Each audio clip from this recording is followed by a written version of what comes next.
It turns out that our first microbial communities depend a lot on how we're born.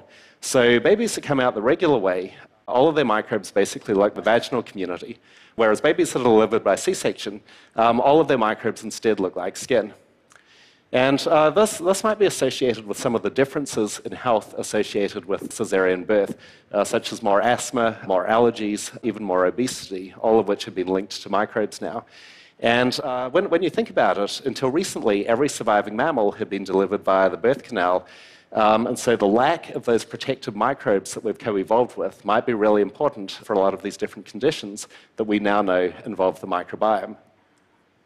When my own daughter was born a couple of years ago by emergency C-section, we took matters into our own hands and made sure she was coated with those vaginal microbes that she would have got naturally.